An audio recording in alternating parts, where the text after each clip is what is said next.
I'm Guy, Hi, I'm Troy, and this is Geek Tank. your podcast-sized podcast. It's just exactly the right size. It fits Mhm. perfectly. It does. It's Uh, one metric podcast wide. it is. Yeah. So we were discussing stuff before the show, and we discussed a lot of stuff. Uh, but I would like to start out. We're not going to spend a lot of time on this because it is not geek related. But our condolences to anyone who's ever been affected by gun violence, regardless Agreed. of who they are, regardless of their age or situation. It is a tragedy for anybody to have to suffer that. We had it in our backyard on the same day, right here in Evergreen, and then the entire United States and most of the world was affected by what happened in Utah. Yeah. So, um, sympathy and condolences out to the family, to anyone who's ever known anybody, lost anybody, or had anybody hurt from any kind of gun violence. Yeah. Period. That's all there is to that. That's all there is to that. And since we're not a show about that, we're not going to dive any deeper into it with this.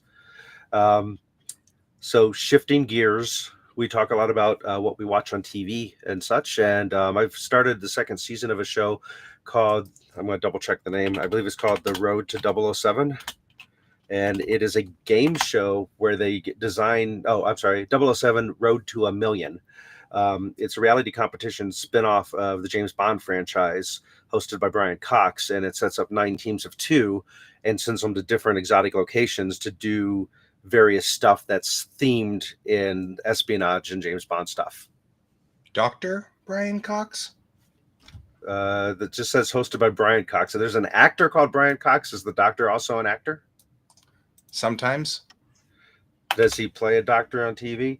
Brian No. Cox suffer kilt wardrobe malfunction in Toronto premiere. That's probably, I don't know if this. Brian Cox is a Scottish actor and author born in Dundee, 1946. He's known for his Shakespearean training and performances with the Royal Shakespeare Company and Royal National Theatre. He is also known for his roles as Logan Roy in the HBO series Succession. I'm going to guess it's not Dr. It's not Cox. the same one. Dr. Brian Cox is an astrophysicist. See, astrophysicists do not have time to be Shakespearean actors, and Shakespearean actors do not have time to be the same person. And Brian Cox is our age. Yeah, this guy's a bit older. Yeah, it's not the same one, but he's very unique sounding. You'd recognize him. You've heard of him. He's one of the, there's like 4 or 5 typical astrophysicists, right? You've got Dr. Sagan, you've got Dr. DeGrasse Tyson, you got Dr. Kaku, who you can he looks Japanese but has the long white hair and stuff like that. Good evening, Bob. That's perfectly reasonable. Good to have you here for the moment we have you here. Mm-hmm. And then there's Dr. Cox, who is kind of a youngish guy with a mop of brown hair, and he's very tall and slender, and and he's got a very soothing, kind of rhythm to his voice. So okay, definitely not the same guy. No, not the same guy. But when you said that, I was like, I mean, I don't know if everybody in the world follows the same rules as SAG-AFTRA, but you can't have the same name as somebody else in the industry who has the same name. So, I was just kind of like, wait a minute. I'm going to guess the astrophysicist is probably not a SAG card carrying member. No, but since he does do the same kind of stuff as Dr. Tyson and Dr. Sagan, there's always kind of you'd never know, because he's been on, Discovery Channel, UFOs and black holes or whatever, you know what I mean? Like, he does all of those kinds of things. Mm-hmm. Where are we from? How many different human types have there been? Right. And depending on where you're filming, sometimes they require you to be union in order to actually film.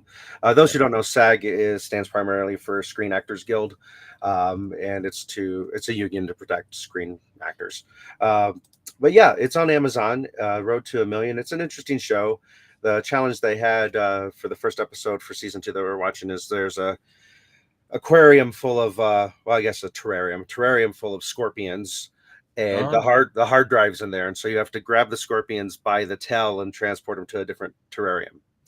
Um, I did a little research because I'm not 100% familiar with scorpions, but I would bet money that they're the non-venomous versions, because otherwise they'd have dead contestants on their show most likely. because they were stung a lot. They were pinched for sure. I don't know if any of them actually got stung, because when you grab them by their tail, they still have The their pincers come around. Yeah. pincers can come around and get you. But it's an interesting show, and watching the drama unfold. They definitely film it with more of an eye towards cinema, because there's hundreds of crew members around them while they're doing something, but they angle the camera and stuff to make it look like they're there by themselves. That there's no safety team here. This person's just bungee jumping all on their own. So yeah, but that's a show. I finished Wheel of Time, the other Amazon show.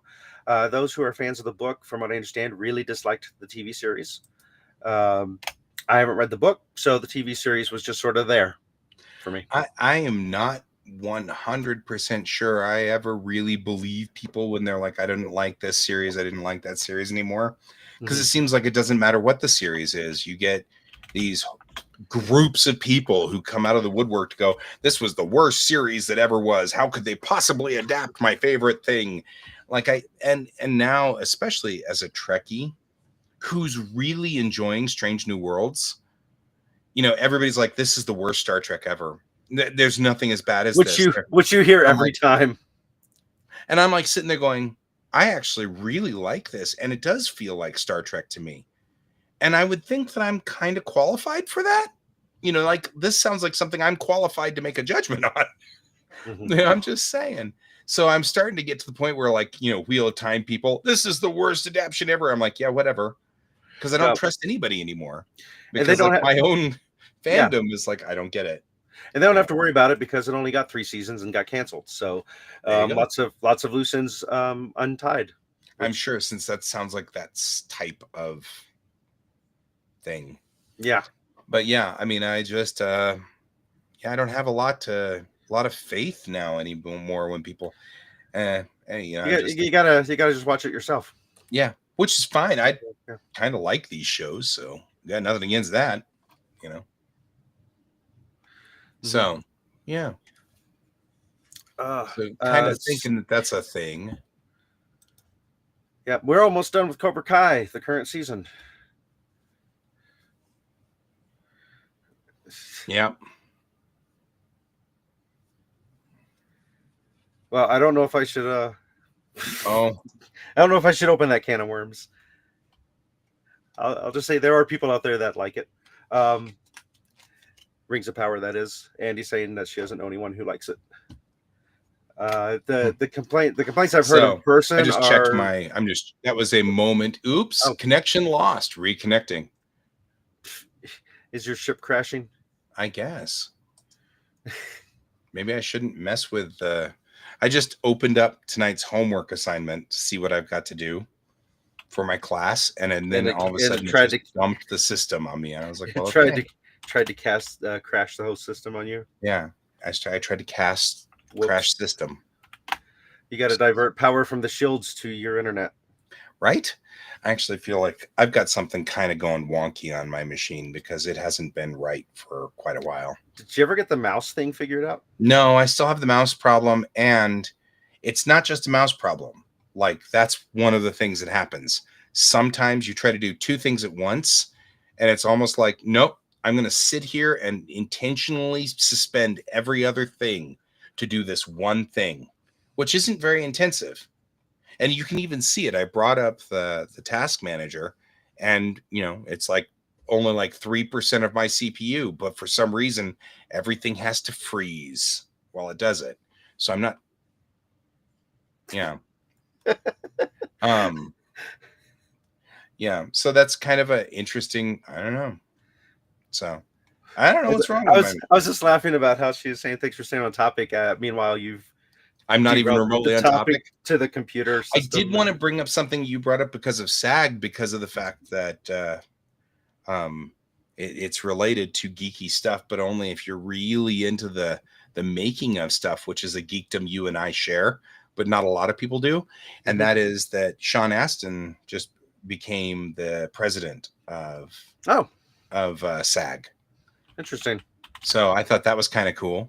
And it is brings it back around to Lord of the Rings. So Yeah, but I mean, Hey, good Brent. choice in that matter, because he's an actor's actor, and so I really like actors in charge of SAG, because that means they usually go more for actors' rights and kind of upholding that. Mhm. And when you get directors and producers in there, it's not like things are bad necessarily. Hey, Brent.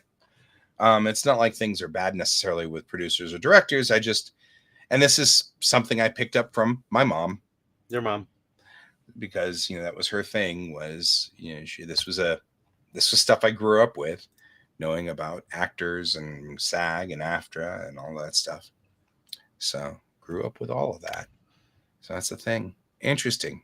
So anyway, there's my news for this. Mhm. The last episode of season 3 of Strange New Worlds just aired Thursday. I liked it. It was really interesting. I'm starting to see the way that they're angling the show for its end. Because of course, spoiler alert, Strange New Worlds has been canceled at the end of season 5. And season 5 is strangely only going to have 8 episodes, not 10. Moreover, they haven't started filming season 5 yet. So this is even weirder. Like, it's not like they ran out of money. There's a design to only go 8 episodes. So I'm trying to figure out what they're angling for, but I'm starting to see they're starting to put kind of the chess pieces of all the characters in place, because Strange New Worlds takes place almost immediately before Kirk, the original series. So this all happens on the Enterprise just before Captain Kirk takes over, when Captain Pike is in charge of the ship. And the way they're angling it, that we know by canon, this is not going to even be I mean, this is a spoiler alert. However, this is a spoiler alert from 1964. So if you actually do not know this factoid, then I'm not that worried, because that means you did not actually see the cage. But um, Captain Pike he actually gets put into the BP chair. So he's becomes a quadriplegic and is stuck in a wheelchair, and he can only beep the infamous 2 beeps for yes and 1 beep for no. Yeah. He's a Timu Dalek. Yep. So right. But for those of you who don't know, well, that's canon. We know that's got to happen. And they've been threading that, interestingly, through Strange New Worlds, because Pike also knows that's his future. And part of the struggle in Strange New Worlds has been him thinking, what if I didn't do it? What if I changed the history and changed the future, so that, I don't actually end up having to deal with that situation, end up in a permanent, chair. And now he has this really deep relationship with this other person and stuff like that. And like, now he's trying to decide what he's going to do with her, because now she's going to have to deal with a quadriplegic and all this stuff forever and ever and ever. And all these questions have been coming up, but we've all been sitting there going, he wasn't with her in the Menagerie 1 and 2. So something had to happen to her. So they've been gearing stuff, and I've been watching them slowly move the pieces across the board. And it's actually been really interesting. Some things that they say have been amazingly well threaded. Like, for example, in the episode The Menagerie, which aired in 1967, so a long time ago, no spoilers here. Admiral Mendez asks Captain Kirk, "Do you know Captain Pike?" And Kirk's response was, "We met when he was a fleet captain." Well, they've been putting Paul Wesley in as Captain Kirk this whole time. And so everybody's been screaming, he said that he didn't meet Captain Pike but once. He didn't. He said, I met him as when he was a fleet captain. Well, the first episode we see Captain Kirk, they promote Pike to fleet captain for one episode and then put him back to normal captain right after that. Which means they still fit it in canon. The statement that Kirk makes is still true. I met him when he was a fleet captain, which happened only once for that one episode in Memento Mori, but it happened. And I think that's really cool. I was like, they're being very careful, obviously going over every line and going, how can we take this a different direction? And I'm actually more entertained by that in a way, you know. Um, and here's Brent saying it, not an uncommon statement. Paul Wesley's Captain Kirk is interestingly shouldn't be in here because of this line that was put into Menagerie. It was Mendez that makes it seem like Kirk didn't know Pike, because Mendez says, "Hey, have you ever met Chris Pike?" And Kirk says, "I met him when he was a fleet captain." And Mendez goes, "He's a tall guy, strong, built like you, young." So it makes it sound like, but Mendez had never met Kirk before this episode either. So Mendez doesn't know. So they did a good job of kind of going, well, I guess you could see this in that Mendez doesn't know whether Kirk knows Pike or not. And when he says it, Kirk's answer can be read one of two ways. And so we're going to assume that Mendez read it one way and reality was another way. And Kirk didn't bother to correct him because he doesn't know Admiral Mendez. And this is an admiral. You don't just sit there and start correcting admirals, or I think it's a Commodore. But that doesn't matter. It's an Admiral rear half, but that's still fine. And Brent, I don't know whether I agree or disagree with you. I think I could go either way on this one. I really enjoy Paul Wesley's Kirk. I like how they're threading in George Kirk. That makes me happy, because Operation Annihilate is an episode where George Kirk is just killed summarily for plot, and now it's going to hurt every time I watch Operation Annihilate, because we've gotten to know George Kirk now, and he's actually kind of fun. And so kind of dig the brother sibling, the sibling rivalry stuff and stuff like that. So been enjoying that quite a bit. So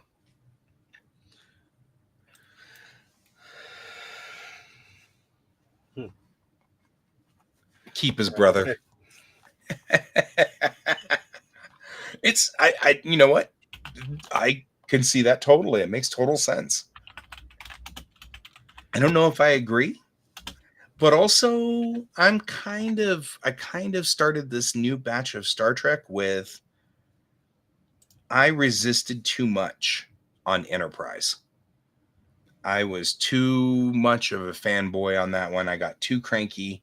I got too bitter and angry. And not only was it not good for my soul, but I missed a lot of Enterprise. Like, I missed enjoying it, and didn't really come back to enjoying Enterprise until I was in Japan.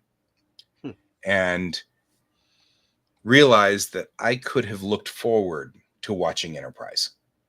And instead, I regretted, or I dreaded watching Enterprise, because it was too much of I was in my head too much.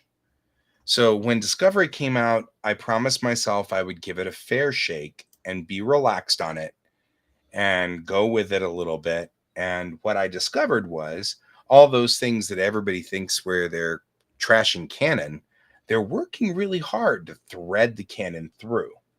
And I actually start to respect that a lot more, because that's a job I would love to do. You know what I mean? Like, if that was my job on Star Trek, I could die happy. Being the person who's in the writing room going, excuse me, but in episode 743, that was not a thing we could do. They expressly said on Voyager that this wasn't that would have been like my dream job. because you all know that I can just pull up random episodes in my head. Mhm. And it would be just so much fun to be able to just sit in the writer's room and going, ooh, we can't say that because that in season 4 of Deep Space Nine, we established that the Dominion did this specific thing. Sorry. You know, like it would be so awesome. It'd be like the best job ever.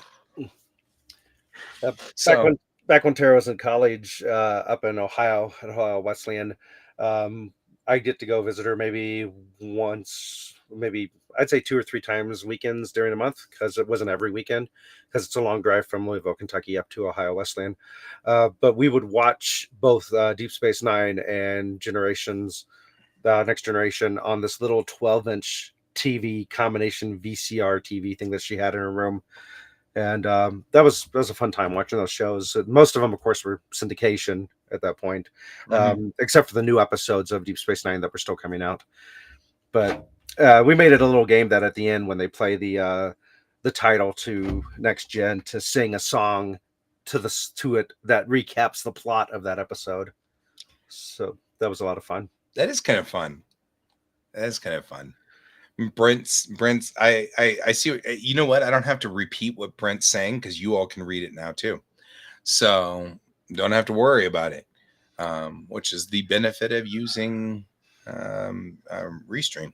Mhm. But yeah, I mean, I hear you, and I don't know if I agree or disagree. I don't think I necessarily agree, but I also don't think I disagree. I think you've got a solid point. Um, and I don't know. I mean, really, honestly, looking back at Toss, because I just went back over and rewatched all 79 episodes of the original series for reasons, because I had homework to do. And rewatching the original series, God, they are not even consistent between episodes. Things are weirdly inconsistent and strange. So I'm just admiring the fact that they're staying somewhat consistent, um, at all in Strange New Worlds. And they're staying much, much, much more consistent. I never really realized how inconsistent Toss was, because of course you don't think about it. And in my memory, all of them are perfect and pristine, except for Turnabout Intruder and Spock's Brain, because those two are just really weird. But even Spock's Brain has some fun scenes in it. Um, so that's a thing. What was it we were watching? Those Old Scientists. Mhm. Yeah. That's, I think, the funniest part is leave it to Lower Decks to canonize a catchphrase from the fans. I mean, like, we've always called it Toss for the original series, and oh man, when Boimler, or when it wasn't Boimler, it was Ransom. When Ransom's like, yeah, I really like looking back at the Toss era in the middle of an episode, and we're all like, did he just refer to that era as Toss internally? And then Mariner's like, Toss, and he's like, yeah, those old scientists. That's what I call that era. I was like, they just canonized the word. It was just like Mhm. awesome.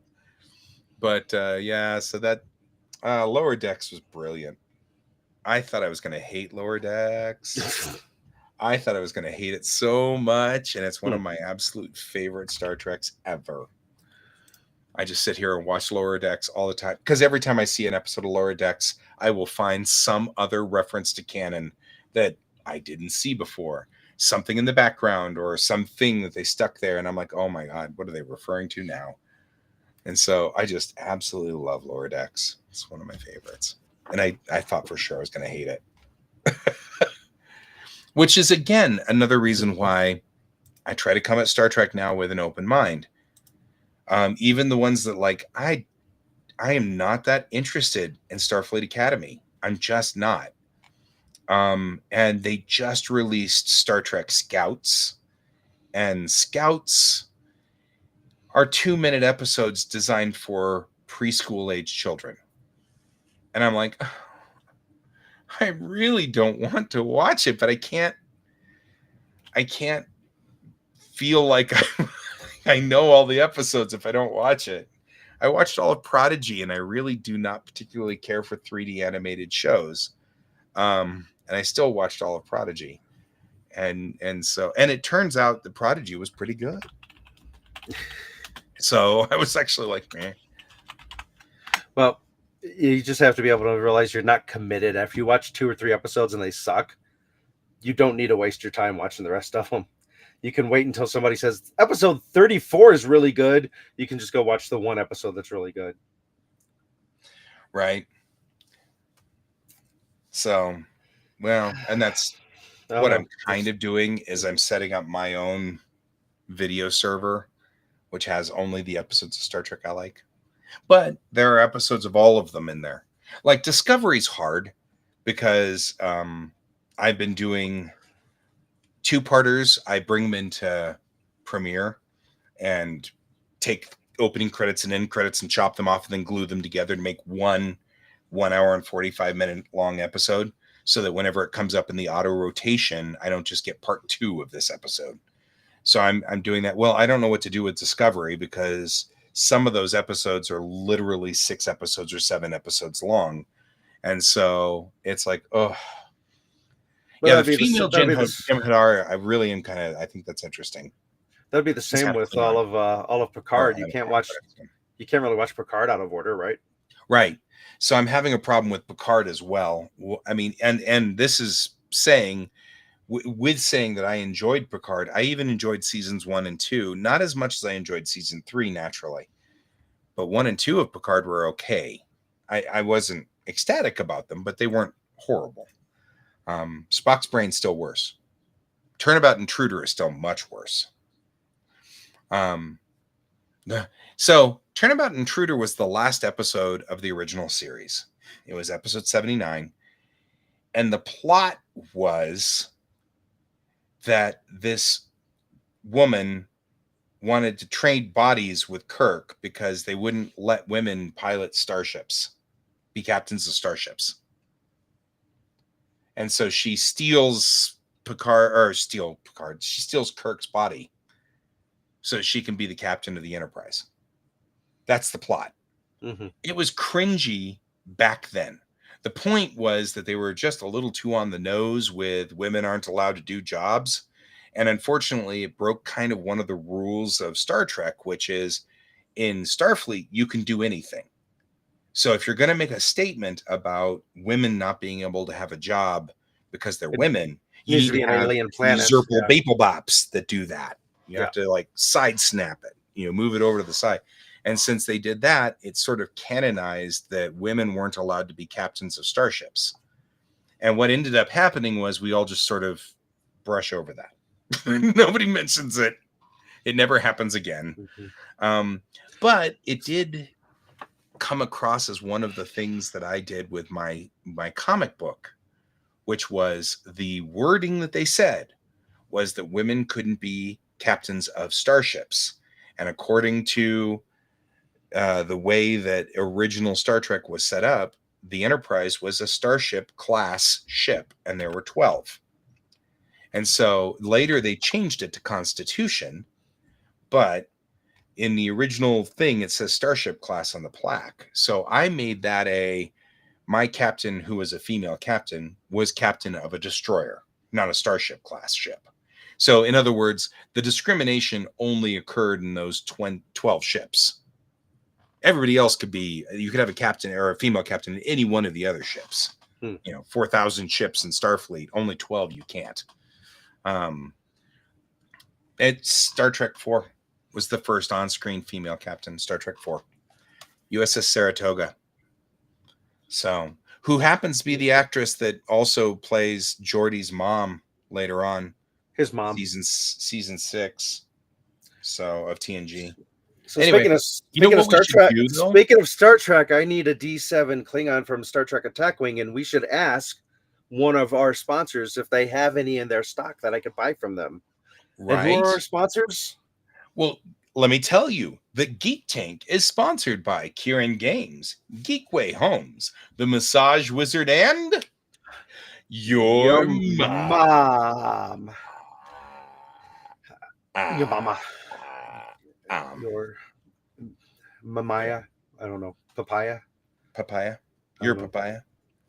Yeah, we do need a D7. I have a Yeah. D7 somewhere. I just couldn't find it in time for Mhm. the game. Yeah. I've got a single one, so nice. Brent's like, I knew you'd correct me. But really, it's the dial thing, because We need dials. we could 3D print the ship if we needed it. But I figured out if I can just find another two D7s, I'll just buy one because I have one. Yeah. But we're trying to recreate, for those who are curious, the Kobayashi Maru in Star Trek Attack Wing, which will require the USS Enterprise and 3 D7s. Mm-hmm. What we also need to do is, I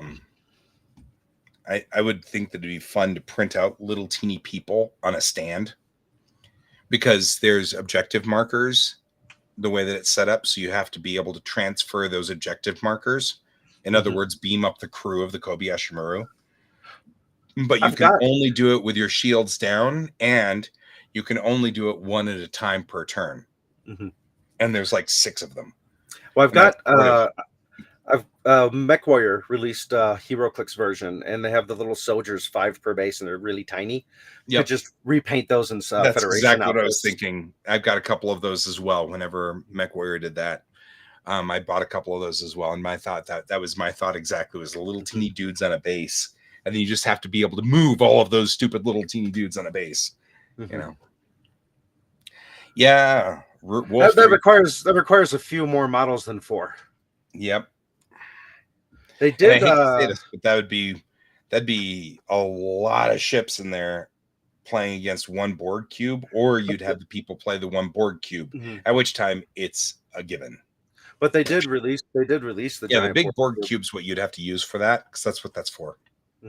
Which, weirdly enough, is not nearly as powerful as the smaller board cube. It should be a fatal thing. So, yeah, that's interesting. That's when game mechanics clash with the theme. Yeah, well, and the big board cube, the reason why it's not as powerful is because it's a first contact board cube, not Wolf 359's board cube. So you're supposed to use it to eject the Borg sphere and go back in time to change history, which is the point. So that's why they don't want you using the Borg cube as an actual ship on the board. It's a play piece, much in the same way as the Deep Space Nine. Because Deep Space Nine also is somewhat remarkably underpowered. Which doesn't seem right. But the standard Borg figures, they were so powerful they had to nerf them. So, and I still kicked butt with them, even with the nerf. So. I wish that they would have nerfed them rather than nerf the ships. Just raise their CP. Yeah, make them more expensive. Yeah, just make them more expensive, because then you could only have one out there, and that makes some sense. I'd be flying up against you with 3 Akira class ships. That makes some sense against one Borg cube. That should be a nice, solid match. Yeah. Yeah, that should be the way it is. And it's a shooting terrain. Yeah, pretty much. Like, it's terrain, but it shoots. That's pretty much it. So, I have been recently, I had an epiphany that Superior POD still makes chipboard counters. You can order, just normal chipboard counters from Superior POD, and they're about $10 a sheet. And I was like, all this time I've had like a zillion counters, and I'm like, how am I going to get them all to Japan? If I go to Japan, how am I going to, what do I do with all these things? And I'm like, I've gotten most of them scanned in. If I ever wanted to have more of them or whatever, I could just print them out again through Superior POD. Moreover, I could finally make them do the things that they have always done in my world, because one of the things that I've been talking this whole time. I hope you don't have anything to say. I'm just letting you go Yeah. because sometimes if I get in the way, I get ran over. So I'm just, Yeah. just Kaplump, watching. kaplump. What was that noise? That was Troy. Um, so yeah, anyway, all of my life I have collected game pieces and felt really guilty about taking the pieces and just actually playing with the pieces on a board instead of playing the game. Because I feel like if you bought the game, you should play the game. And one of the problems I've got is I've been feeling guilty about this. And recently I'm like, I shouldn't feel guilty. That's stupid. It's ridiculous. And so in that light, I've been thinking, well, I'll just take the counters out of all these games. And then I was like, well, now you've got a bunch of counters you're going to transport anyway. Why don't you do this? Make your own counters, put those back into the game, sell the game, or give the game away to somebody who wants it. Mm-hmm. And then they will play the games as they want. You've still got the counters. This is to me, saying it to me, because it's just going to cost you $10 to print the thing out. You know, it's I'm having a when moment. It's not a matter of if, it is a matter of when. But at this point in time, if is not, or we're not sure if the win is going to be in January or not anymore. Now we're looking at it might be actually June before I go over there, because things are weird, and the current administration's kind of messed up relations between the two countries. So we're having some problems with that, and it's just stupid stuff. It's nothing. It's not a permanent stop. It's just a temporary stop. Anyway, back to this whole thing. So, been enjoying that thing. So, to all of you other fellow geeks out there who maybe have been doing something similar, please feel free to do the thing that you love, not have to behold to the rules of some society somewhere. Because I mean, honestly, that's been my problem. I felt guilty about playing with just the pieces on a table. You know, here's the Enterprise. Oh, look, it's a Klingon ship. They shoot at each other. Pew pew pew pew. Okay, the Enterprise destroys the Klingon ship. Yay! And then that's it. Like, I didn't roll any dice. I didn't, I just decided that the Enterprise shot the Klingon ship. Mm-hmm. And so, yeah, it's a delaying action. And what I was saying is, there's probably people out there who like spilled coffee on the pieces that you don't want anymore, and Yeah, so they still have their ships, but not the map or whatever. And so it's okay to sell a partial game, but in yeah, this case, you found a way to just copy the stuff you want and sell the game complete. right. And I mean, like, specifically with things like the minis or the counters from Starfleet Battles. I always had a ship name on all of these counters. I just remembered that CC1 was the Enterprise and CA1 was the Yorktown. And you know what I mean? Like, I just memorized the names. If I'm making my own counters, I can literally put their names on there. Mm-hmm. And if that's what I'm going to do anyway, why not just put their names on there? Like, I don't have to. And I've got a couple of things where it's like, I have a complete set of the Star Trek 3 FASA ship combat simulator with all of the cardboard pieces not punched out. They're still on the sprue, if you will, whatever you call a cardboard cutout Mm-hmm. thing. That's got to be worth something. And since all I really wanted was the counters out of it, and then I scanned the counters in and never punched the counters out, I could just print the counters back out again with their actual names of the ships on there and everything like that. And yeah, I know technically this is a copyright violation issue, but really FASA has been gone for But you're not a long sell time. you're not I'm selling not the even ones you're remotely printing. selling these. Yeah, I would You're never selling sell the these. originals. So yeah. Yeah, I would sell the originals to somebody who would play them or collect them, or it means something to them. And so I've been thinking a lot about that too. And so that's been kind of fun. Yeah, I'm not going to resell these at all. These are one sets, one offs. I'll Mm-hmm. keep the masters in case I screw something up and then print another one off. It's like every 10 years, I print something off from this Superior Beauty. But also things like I I had the Battlestar Galactica game, which I don't have anymore, but I just have the mini or the cardboard pieces to it. And I lost the Battlestar Galactica game in the 90s, but the cardboard pieces I still have. And I'm missing certain ones. And so I was like, I just scanned those in and then I made new counters and replaced the ones that were missing. Mm-hmm. You know what I mean? Like, now I have them again. Like, I don't have to worry about it.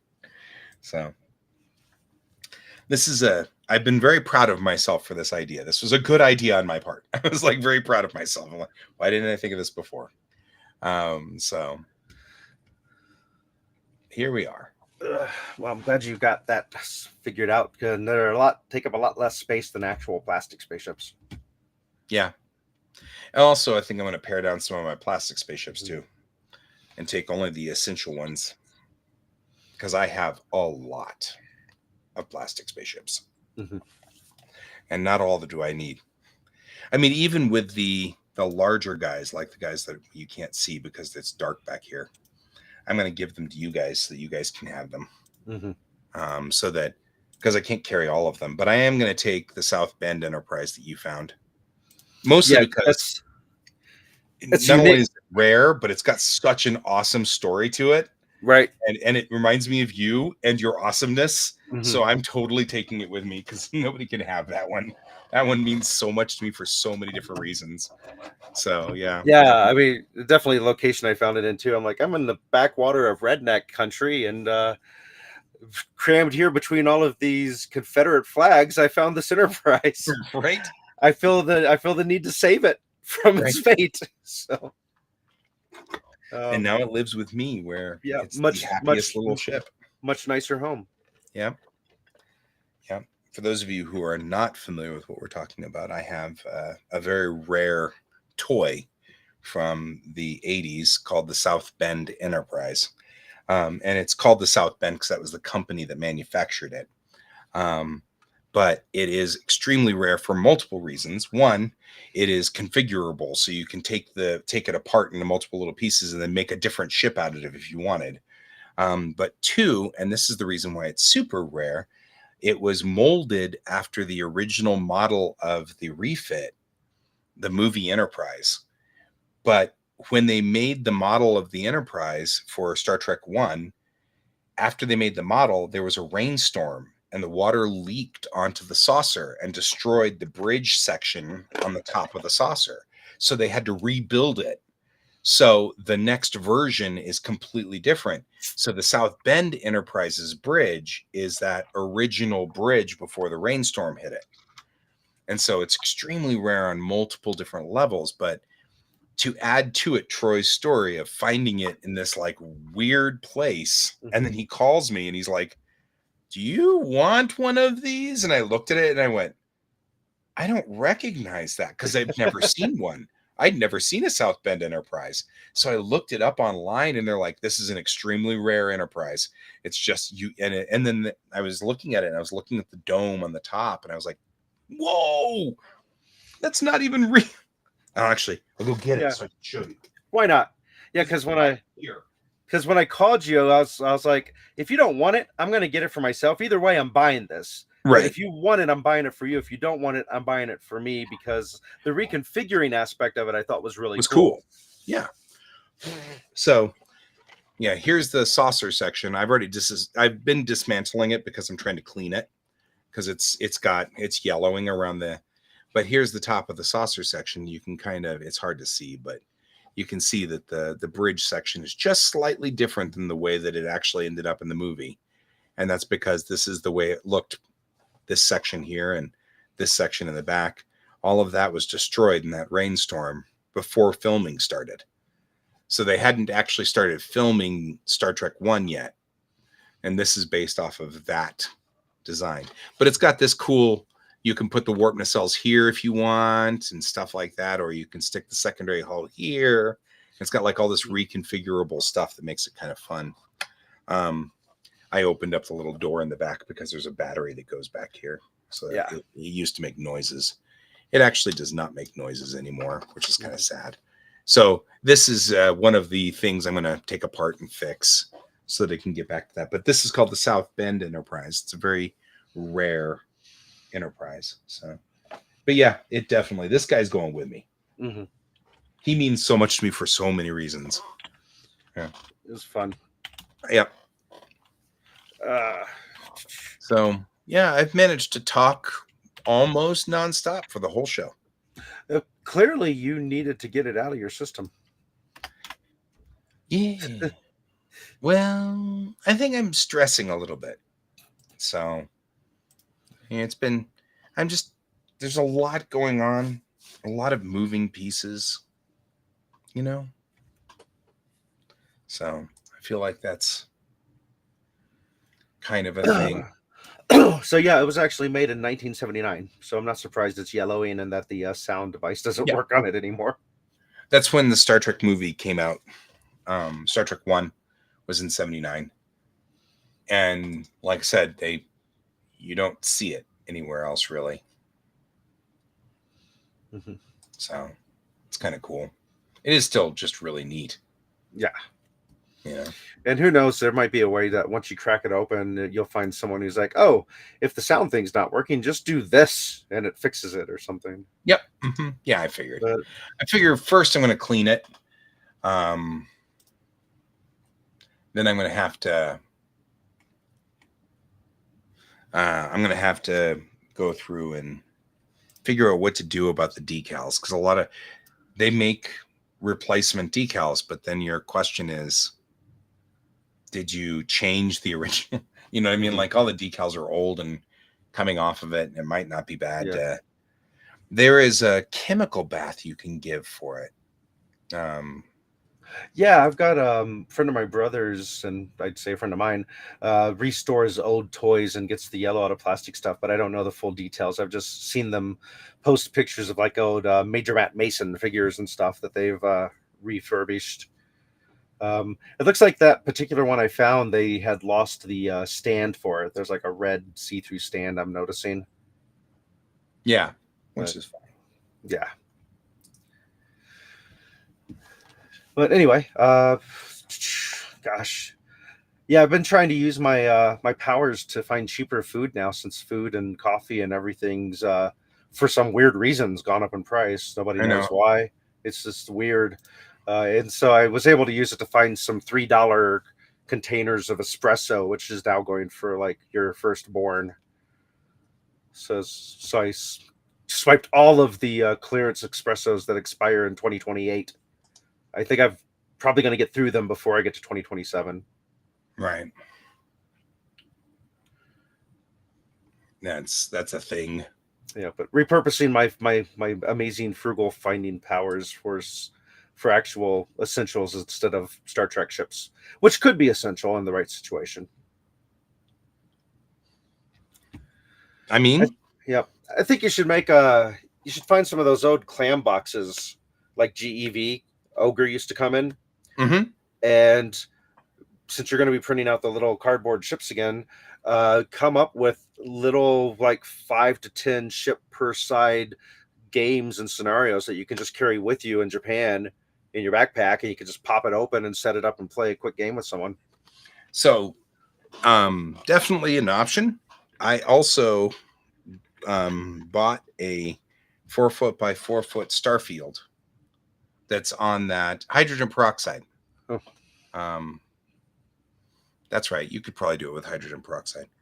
But I've got this 4-foot by 4-foot mat, which is that rubber mat like your mouse pads. Uh-huh. And it's just got stars on it. And that I bought that specifically for this job. As far as carrying it, I actually bought a jewelry box with slide out drawers. So I bought 2 of them. They match, and they're transparent or well, I guess they're transparent because they're not really translucent, but they're kind of pinkish. Mm-hmm. So they're slightly pink colored because they're jewelry boxes, and I kind of liked the color, kind of a rosy color. But I've been putting all of these things in there. Is it the kind of box that like latches shut? No, it doesn't latch shut. So I actually kept the box they came in with the foam. Mm-hmm. So once I'm done filling up everything in there, I am putting in there I've got some ultra suede, and I'm cutting ultra suede squares to the size of the drawers, so that there's a pad in the bottom and a pad on top, so that they don't rattle around inside there. And then I'm just going to tape the shell or the drawers shut, put them back in the box they came in, and use that. You might be able to get Retro bright. That's it. you might be able to get little magnets and put a magnet in the back of the thing and on the drawer, so when you close it, it just holds it in just place. stick shut. Yeah, not a bad idea. Not a bad idea at all. But yeah, that's what I've been doing for this very reason. Because my thought was, when I'm in Japan, I'll have a little table. I'll put this out on the table, and I can roll the mat up and use the table for other things. And then I can roll the mat back out, and then everything will be on the little drawers. I can just pull the drawers out and put whatever I want on the table or whatever, and that's fine. So that was my original thought process. Cool. So that way I can have it all sitting there, because I'm not thinking that this is one of those things I'm going to spend a lot of time with a lot of other people on. I think other people, I'll be playing Magic or something, because that seems to be very popular there. Easier to find other Magic players. Yeah, it's a lot easier to find other Magic players, and maybe as time goes on, I'll be able to find some D&D players or something like that. But I'm not looking forward to find. It's hard to find Starfleet Battles players here, and I'm in home field advantage here, and I can't find these Starfleet Battles players really, So I really am not thinking I'm going to find a whole lot of people in Japan who play Starfleet Battles either. So I'm thinking I will downsize a lot of my Starfleet Battles, only keep my core set, and only keep the FASA box set from Star Trek that I've got, because I actually have the original FASA box set. So I'll keep that, and stuff like that, and key FASA books that I like, and that's it. Mm-hmm. And then that'll be what I'll pare down to, and then the rest of it I'll just get rid of I'll give to people, or if it's worth anything, I'll sell it. But I don't think a lot of this is worth much, so I think it'll be more give it to people who care. I think I'm more interested in making sure it has a good home. Mm-hmm. I think that's been one of my big freakouts. I'm worried. Although going to Japan's not cheap, so if you do have something worth money, it is worth selling. Mm-hmm. Also true, but if it's one of those, each one of these games would get you $5, guy. You should sell them all. No, I'll just give them away at this point in time, because I'd rather they be in a good home than sell them for $5, only for them to be torn up and shredded by somebody's dog. I think that would make me feel kind of crappy. So I'm trying to remember if it was Hexacon, but there was a convention a couple of years ago that I took a bunch of games to because they did an auction. It was Hexacon. So that might be a good way to do that, if they're still doing that, because they keep a portion of it for their charity, and then you get back the rest. Yeah, I don't know if there's one for. I don't think there's any more Hexacons though. I guess I could ask. I'm going in a couple of weeks. I'll be with. Yeah, last I'd heard they were having location issues, so I don't know if they found a new location or not. Right. But I don't know if Tacticon does the same thing, or if there's other conventions that are willing to do that kind of thing. Right. Right. Yeah. And then, of course, you got right down the street from you Black and Red. And that's kind of what I was thinking too, was, Black and Red might be a thing. Mm-hmm. So. Oh, cool. Yeah, Brent's like, I'll take whatever you don't want and hold it for you. Troy said the same thing. Yeah, and I'm kind of trying to decide if I don't know. I mean, I just don't. I don't want to put that burden on you guys. That's kind of rude. But on the same token, it's kind of on that sort of. Well, I have that attic above the garage. I don't use for anything. But then if you don't seal it correctly, it's going to become like a home for mice and bugs and things and stuff. Yeah. Yeah, I think if I were ever to leave anything with you, it would be just like one bin or something like that. And I would say, could you please keep this in your basement? You can stick stuff on it. You know what I mean? Use it as a table. I don't care. Yep, you did in fact meet me first at Hexacon. That's where you met us. Hmm. But yeah, I would feel bad because it could be years before I come back. Right. And And then I, you might, once it's out of sight for a year or two, you no longer care. yeah, I may just be fine with it. So my thought is, at the moment, I'm just paring all the way down. I keep my Legos, which I am now mad at Lego. No, I'm not mad at Lego. You heard the news. Mhm. Lego purchased the rights to Star Trek. So finally, something that I have literally been wanting since I was a child is coming true. And in the 80s, when I was a kid, I had a bunch of minifigs that I had painted with Starfleet Deltas so that I could beam them down to planets and beam them back from planets.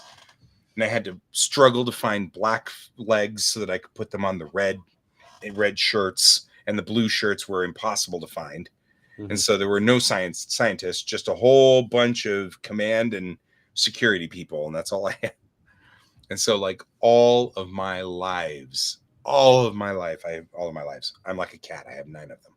All of my life, I've wanted them to do Star Trek, and now they're going to do Star Trek finally. I'm like, Mhm. well, that's a thing. Yep. I'm just hoping that they let me have enough minifigs. That's really what I want. Mhm. Instead of, I have to buy 72 Picards just so I can have the red uniforms and stuff. That'd be annoying. I'd be like, really? Well, if you get lucky, they'll do the mystery pack series release, Yeah. and then that way you can get just the minifigs for like $4 or $5 each instead of having to buy $300 set just to get 4 minifigs. Because as we know through our friend Mo, people buy sets just to sell the minifigs and then sell the extra pieces separately, and they get back a profit when they do that. Yeah. So, That's and then not, you're not yeah, wrong. and then there's of course Fagos, the fake Legos. I've got Walking Dead Legos because they're not Legos; they're knockoff Legos. Yeah. Well, and I mean, that's fine, but But now again, you've got it actually labeled Lego. It's yeah. Well, and and we as here. somebody had said on the web, and I completely agree. Now the ultimate geek fight will be which is better, the Star Wars Lego sets or the Star Trek Lego sets. Hmm. That's going to be even more of an ultimate, the geek fights. But yeah, I'm sitting there going, Hmm. yep, that went all my money. Yeah. The money disappeared. Go to So go to Japan on a Lego Enterprise. right, Oh. You could live in the box that the Lego Enterprise comes in. right. It's a pretty big box. Yeah. Um, that there is actually the boots that they've got the Star Trek boots, and they're $400, and I've been like, I really want to buy those boots, but they're $400. So once they release them on the second MR, there'll be a ton of minifigs. Yeah, probably. I would guess so. I don't know. I mean, yes, you're right. I just think that if they only released, one, back to the science people, you know Hmm. what I mean? Like, it's going to be harder because nobody wore blue uniforms that often, You so know, I don't you'd end up with 1,000 Beverly Crushers. I don't think it's gonna be popular enough. I hope it is. But there was a point in time with the Star Wars Lego sets that they were releasing just minifig sets, so you could get like 5 troopers in a box of like a Yep. little tiny thing. So it'd be nice if they did that and released them as like away team boxes Yeah. and Yeah. just have That'd be great. generic Lego dudes in it, the Star Trek dudes. Yeah. Yeah. And it's the completionist in me that makes me not want to just go buy secondhand market minifigs. I feel like if they've got official Lego minifigs, I should buy them. You know what I mean? I feel compelled. Like I've been literally wanting this for 40 years. So Mhm. um Well, I at have least Star Trek is something that makes sense. I would be really surprised if they ever actually release official Lego Walking Dead figures or Lego Watchmen figures because it's not a child's franchise. So, or child friendly, I should say, because Star Trek's not a child franchise, but it is child friendly. right. Yeah, it's just interesting. It's interesting. So I have talked the whole episode long. And I get paid the same amount no matter how much I talk, so I'm It's fine true. with it. It's true. You're not paid by the hour. No. By the word. You're not Not paid by the word. No. So we're not paying you by the word. Anyway. All right. I guess, which ironically is something people have said to me many times as a statement of please don't talk anymore. Unfortunately, though, I think we are out of time. I think it's about time for us to move along, little doggies. So we'll be back next week. And until then, I've been Guy. I've been Troy. And this is Geek Tank.